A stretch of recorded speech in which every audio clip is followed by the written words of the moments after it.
Hello students, अस्सलाम वालेकुम। कैसे हैं आप लोग? ठीक हैं।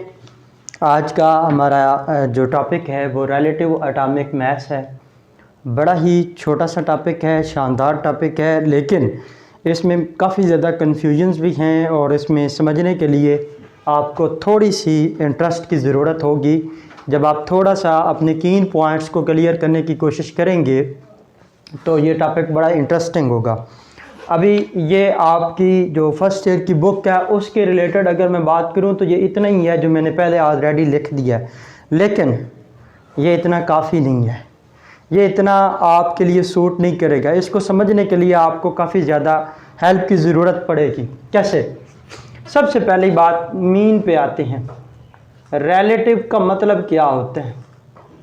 रिलेटिव का मतलब है, उर्दू में अगर मैं बात करूं तो के मवाजना से या एज कंपेयर्ड टू या एज कंपेयर्ड टू।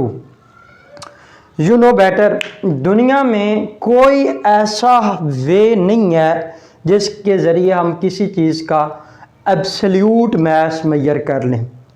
मिसाल के तौर पर मैंने अपना मास कैलकुलेट करना है तो मैं किसी रेफरेंस से कैलकुलेट करूँगा और वो मेरा जो मास आएगा, मुझे ख्याल आ जाएगा कि मेरा मास इतना है। मैं किसी बैलेंस से जब मेजर करता हूँ मास को तो वो हमें एक रिज़ल्ट देती है, तो वो एक बेसिकली एक स्टैंडर्ड के साथ कंपेयर करके हमें रिज़ल्ट मिलता है, वो एब्सोल्यूट मास होता है। लाइक किसी का मास अगर 60 kg है, किसी का 70 kg है, तो वो उसको कैसे पता चलेगा? बेसिकली वो उसका एब्सोल्यूट मास नहीं होता, वो रिलेटिव मास होता है।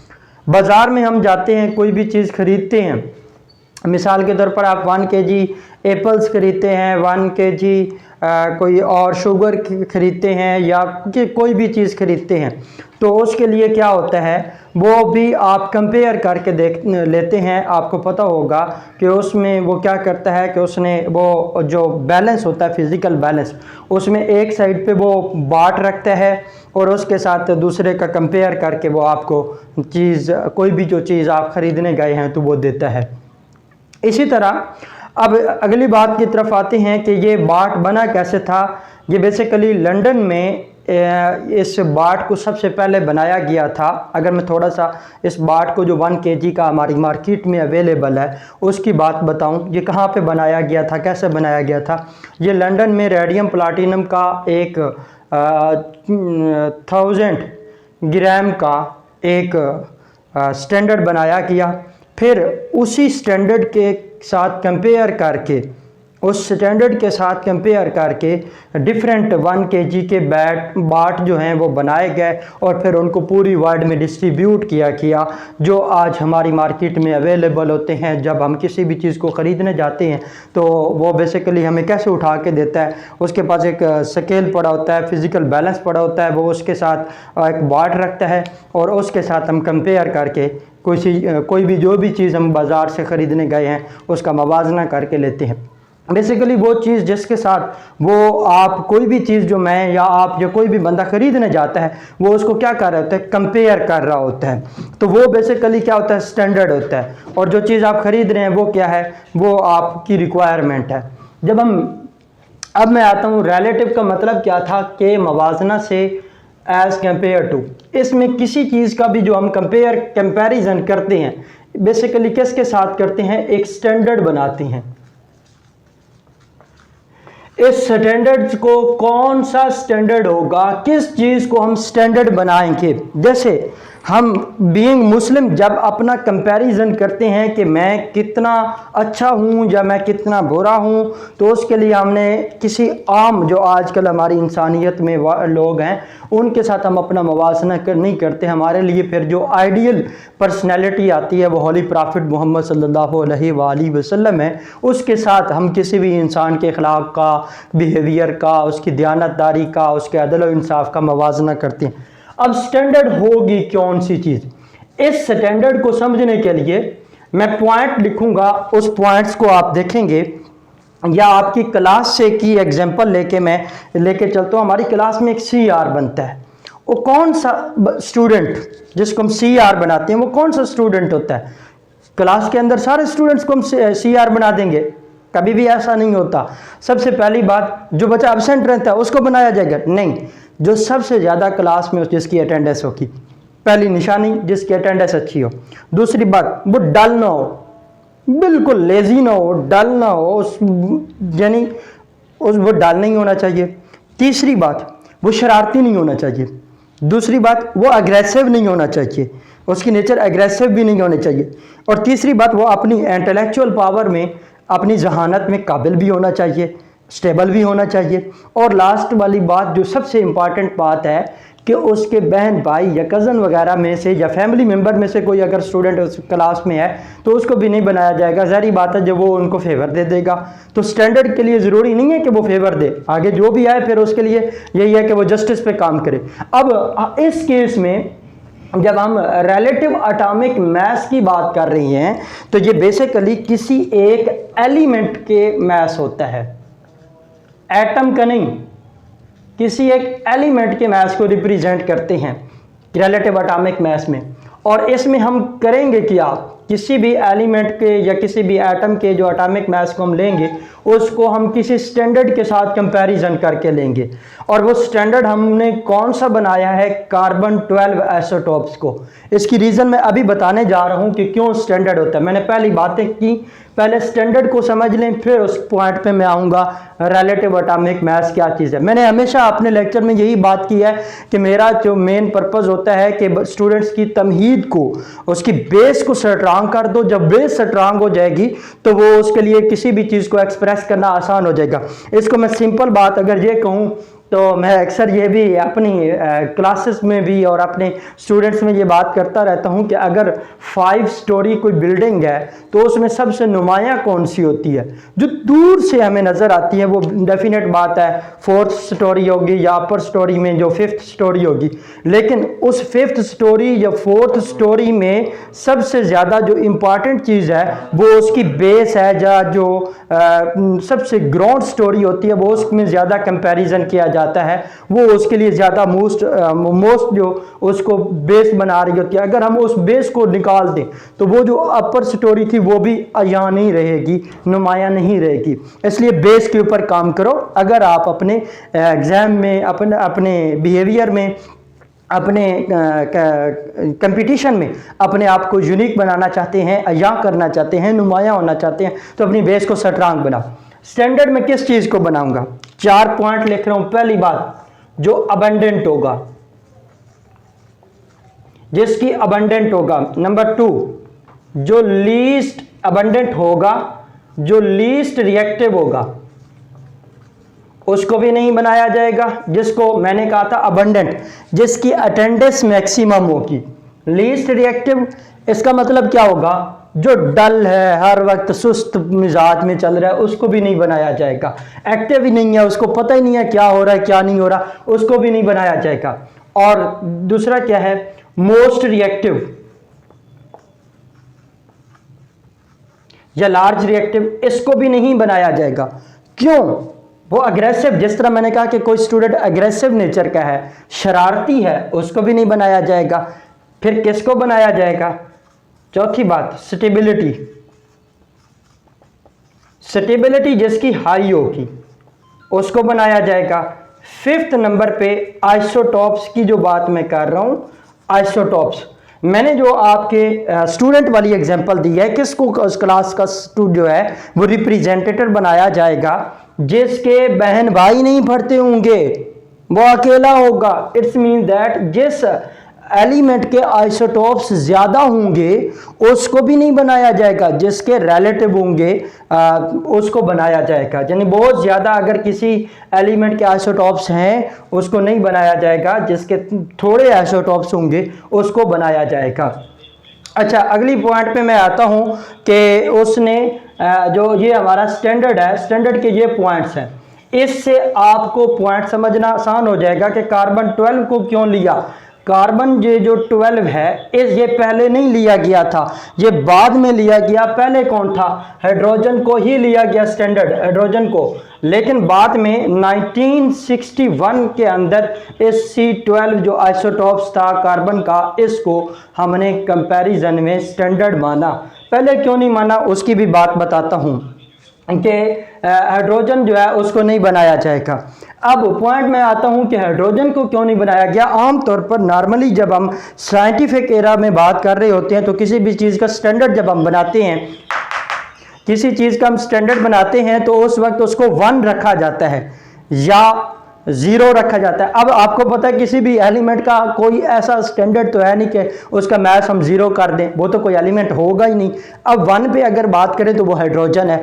एक हाइड्रोजन का फेलियर ये भी था कि हाइड्रोजन जब इसके अंदर मैं कंडीशंस पे आता हूं कि उसकी स्टेबिलिटी मैक्सिमम होनी चाहिए, तो वो सबसे ज़्यादा कौन सा आइसोटोप जो अबंडेंट फॉर्म में है, कल मैंने आपको रिलेटिव अबंडेंस ऑफ आइसोटोप्स पढ़ाया था, वो 99.98% जो है वो हाइड्रोजन 1H1 है। लेकिन इसका प्रॉब्लम ये है कि इसमें सिर्फ प्रोटॉन है, न्यूट्रॉन जो है इसमें नहीं है। और हमारे पास कोई भी ऐसा, ये दुनिया में वाहिद एक ऐसा एलिमेंट का एक ऐसा एटम है 1H1 जिसके पास न्यूट्रॉन नहीं है। बाकी हर एटम जितने भी आपके पास एलिमेंट हैं, बेशक वो नेचुरल हैं, बेशक वो आर्टिफिशियल वे में बनाए गए हैं, उनके अंदर न्यूट्रॉन प्रेजेंट होता है।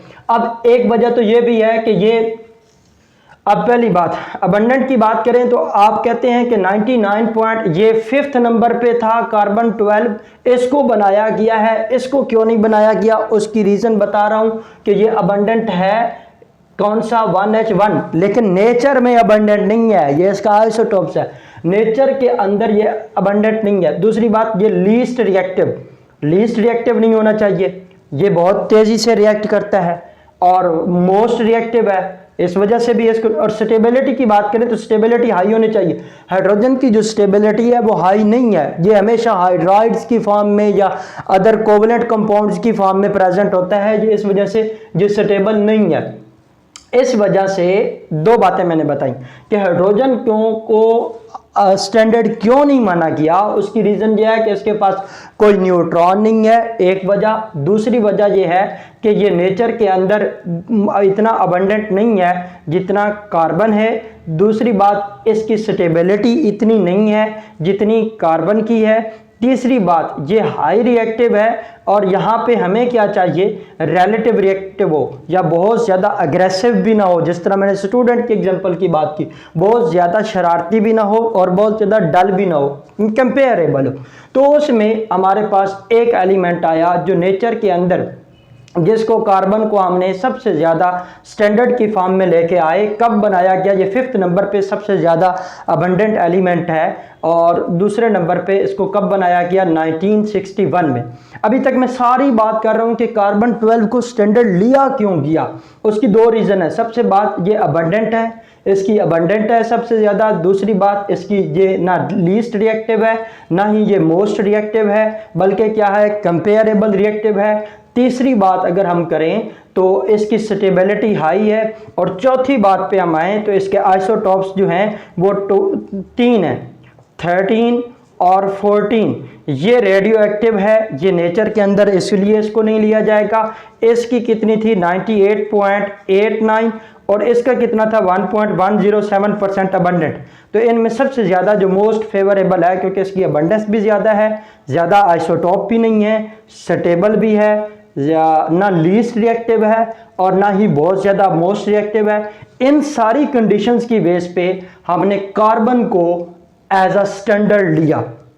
अब होता क्या है कि हम किसी भी, जिस तरह हम बाज़ार में जाके किसी चीज़ का मैस मेजर करते हैं तो एक स्टैंडर्ड के साथ कंपेयर करते हैं, तो हमने एक स्टैंडर्ड बनाया किया जिसमें हम किसी भी एटम के मास का डिटर्मिनेशन करनी है तो उसमें कार्बन 12 के साथ उसका कंपैरिजन किया जाएगा।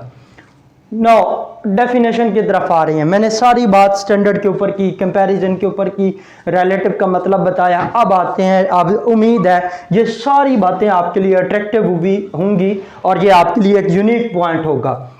अगर आप स्क्रीनशॉट लेना चाहते हैं तो ले सकते हैं यहाँ तक।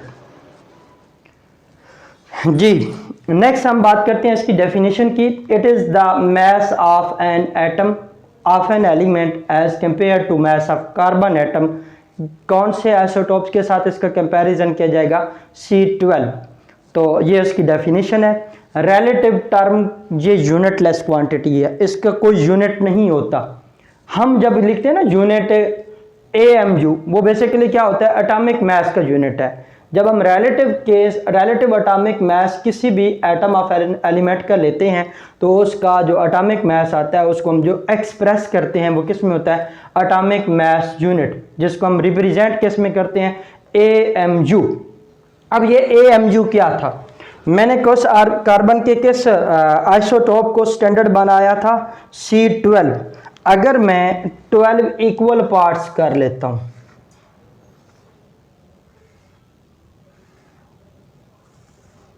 1 2 3 4 5 6 7 8 9 10 11 12, अगर ये इक्वल पार्ट्स कर लेते हैं तो इनमें से अगर एक पार्ट हम ले लेते हैं, इसकी जब मैं फ्रैक्शन बनाऊंगा, फ्रैक्शन में हमेशा दो बातें होती हैं, न्यूमरेटर और डिनोमिनेटर। और डिनोमिनेटर हमेशा हमारा फ्रैक्शन के अंदर टोटल होता है। अब ये टोटल कितना है, 12, और इसमें से कलर्ड कितना है, 1, इसको हम बोलेंगे 1/12। अब क्योंकि जो हमने आइसोटोप जिसको स्टैंडर्ड बनाया है वो क्या है, C12। अगर हम 12 कार्बन 12 के 12 इक्वल पार्ट्स कर लें तो उसमें से एक पार्ट को अगर हम लें तो वो एक AMU को रिप्रेजेंट करता है। तो अगर हम डिफाइन करें, डिफाइन एटॉमिक मास यूनिट या AMU, उसकी डेफिनेशन क्या बनेगी, the 1/12 of the mass of one atom of carbon taken as 12 is known as AMU। और AMU की वैल्यू कितनी होती है, यहाँ पे इसके साथ लिख लें, MCQ। ये बोर्ड के पेपर में अक्सर आपका एक बहुत इंपॉर्टेंट MCQ आता है, 1 AMU is equal to 1.66 multiply 10⁻⁻27 kg। और अगर ग्राम में इसको लिखना है तो वो क्या है, 1.66 मल्टीप्लाई बाय 10⁻⁻24 ग्राम। और जब हम रिलेटिव एटॉमिक मास लेते हैं किसी भी एटम का, और ये सपोज्ड वैल्यू नहीं है बल्कि सारे साइंटिस्ट की ये एग्रीड वैल्यू है कि जो relative atomic mass of carbon है वो किसकी इक्वल है, 12 AMU के, और हाइड्रोजन के क्या है, 1.008 AMU के। अब एक आखिरी पॉइंट इसके अंदर मैं लेके आ रहा हूँ कि 1 AMU की ये वैल्यू कैसे फाइंड आउट की गई है, इसकी तरफ आते हैं। एक सेकेंड,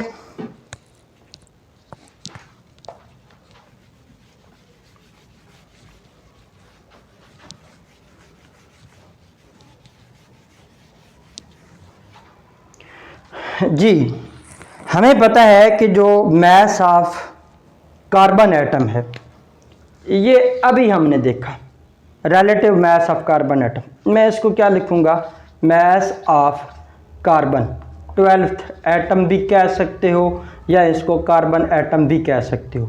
ये किसके इक्वल है, 12 AMU। और 1 MU किसके इक्वल होगा, यहाँ पे 12 मल्टीप्लाई हो रहा है, जब इक्वेशन के दूसरी साइड पे हो जाएगा तो ज़ाहिर बात है डेफिनेटली डिवाइड हो जाएगा।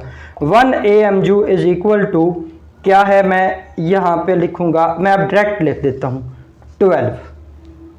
1 AMU किस चीज़ के इक्वल आ जाएगा, मास of carbon atom divided by 12। अब 1 मास ऑफ कार्बन एटम ये मैंने मेजर करना है। अब मैं पॉइंट की तरफ आ रहा हूँ कि एटम इतना स्मॉलेस्ट पार्टिकल है, इतना स्मॉलेस्ट पार्टिकल है जिसको हम नेकेड आई से नहीं देख सकते, नॉर्मल ह्यूमन आई से नहीं देख सकते। इसके लिए हमने इलेक्ट्रॉन माइक्रोस्कोप ने हमें एविडेंस दिया। इसके बाद हमारे पास जब एक्स रेज डिस्कवर हुई, आप जाएं यूट्यूब पे मेरा लेक्चर देखें, केमिस्ट्री मुर्शिद एविडेंस ऑफ एटम, वहां पे ये आपको पॉइंट क्लियर हो जाएगा कि ये एटम का मास कैसे लिया गया या एविडेंस ऑफ एटम कैसे आया। तो वहाँ पे जब एक्स-रे स्टडीज़ डिस्कवर हुई तो उसमें ये पॉइंट मेंशन किया गया है कि एक्स-रे स्टडी ने ये बताया कि जो भी एटम्स के एटॉमिक मासेस की रेंजेस हैं वो 27 टू 25 kg में आता है, बहुत स्मॉल है। इसको हम आम फिजिकल बैलेंस से नहीं मेजर कर सकते।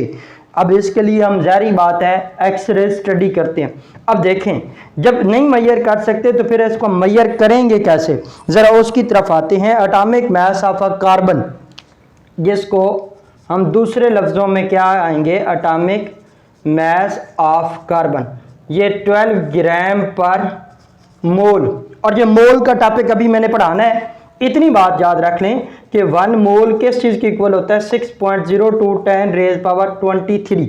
इसका मतलब क्या है कि ये जो 12 gram atomic mass of carbon मैंने लिखा है, ये कितने एटम्स का है। जब एटम 6.02 10 रेज़ पावर 23 आए हैं, मैंने कितने का लेना है, एक कार्बन एटम का।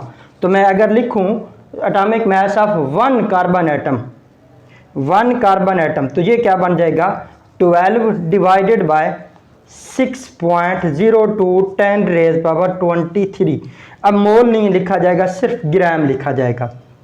अगले पॉइंट पे मैं आता हूं।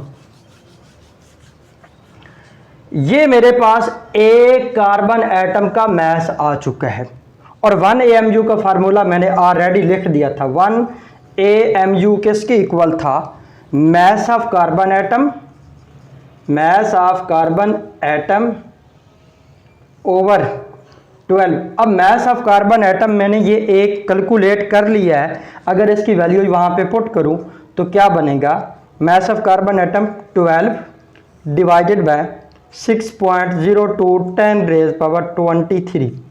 और ये ऑलरेडी हमारे पास क्या हो रहा है, डिवाइड हो रहा है। इसको जब मैं कैंसल आउट करूँगा तो ये हमारे पास रिजल्ट किस में आएगा, ज़ाहिर बात है ग्राम में। अब अगर आप लोगों के पास कैलकुलेटर है और इससे आप सॉल्व करें तो हमारे पास जो रिजल्ट आ रहा है 1/6.02 10 रेज़ पावर 23।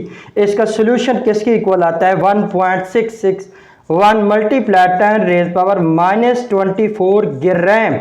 ये किस चीज़ के इक्वल है, 1 AMU। ये मैंने आपको वो पॉइंट जो बुक के अंदर जस्ट जर्नल वैल्यू की फॉर्म में लिखा था, मैंने उसको ड्राइव करके दिया कि कैसे ये वैल्यू ड्राइव हुई है। अब ज़ाहिर बात है ये 24 आया है तो आपने इसको केजी में कन्वर्ट करना है, तो डिवाइडेड बाय 1000 डिवाइड हो रहा है तो वो ऊपर जाकर वो वैल्यू आपको वही देगा। तो ये आपका एक अट्रैक्टिव पॉइंट था कि 1 AMU की वैल्यू किसके इक्वल आई है। और एंट्री टेस्ट में आपका जब क्वेश्चन आता है तो आपके पास एक फार्मूला बन गया क्या, कि 1 AMU किसके इक्वल होता है, basically 1 AMU is equal to mass of 1 carbon atom divided by 12। तो पहले मैंने जब AMU का फार्मूला ड्राइव किया, फिर उससे atomic mass of carbon calculate किया, कितने एक कार्बन एटम का, उसकी वैल्यू पुट की और हम एंड पे ये मेरे पास रिजल्ट आ गया। आज के लेक्चर के हवाले से ये हमारा इतना ही पॉइंट था। पहली बात मैंने रिलेटिव के बारे में बताया, दूसरी बात इसमें स्टैंडर्ड के साथ कंपैरिजन किया जाता है, स्टैंडर्ड की कंडीशंस बताई। पहले हाइड्रोजन था, कब वो चेंज होके कार्बन में गया, रीजंस क्या हैं, किस बेस पे हम किसी भी एटम को स्टैंडर्ड बनाते हैं। फिर उसके बाद रिलेटिव, अक्सर स्टूडेंट यही समझते हैं रिलेटिव एटॉमिक मास का यूनिट एटॉमिक मास यूनिट है। गलत बात है, बिल्कुल गलत बात है। ये तो कंपैरिजन है, कंपैरिजन का कोई यूनिट नहीं होता। तो यूनिट क्या है, एटॉमिक मास जो हम एक्सप्रेस करते हैं वो किस में होता है, वो जब हम किसी भी एटम का एटॉमिक मास लेते हैं, रिलेटिव एटॉमिक मास, उसको हम किस में एक्सप्रेस करते हैं, एटॉमिक मास यूनिट में। फिर उसकी वैल्यू बताई, उसकी डेफिनेशन बताई, एग्जांपल्स को मैंने बताया और उसके बाद लास्ट पे 1 AMU की डेरिवेशन क्या है वो पॉइंट क्लियर किया। उम्मीद है आज के ये लेक्चर आपके लिए काफ़ी ज़्यादा न्यू इन्फॉर्मेशन के साथ अट्रैक्टिव चीज़ थी। उम्मीद है इस चीज़ को आपको समझ आ रही होगी। अगर नहीं भी आता तो आप इस पॉइंट को कमेंट सेशन में बात कर सकते हैं, मैं आपको उसका रिज़ल्ट बताऊंगा। आज के लेक्चर यहाँ तक काफ़ी है। वमा अलैना इल्लल बलागुल मुबीन।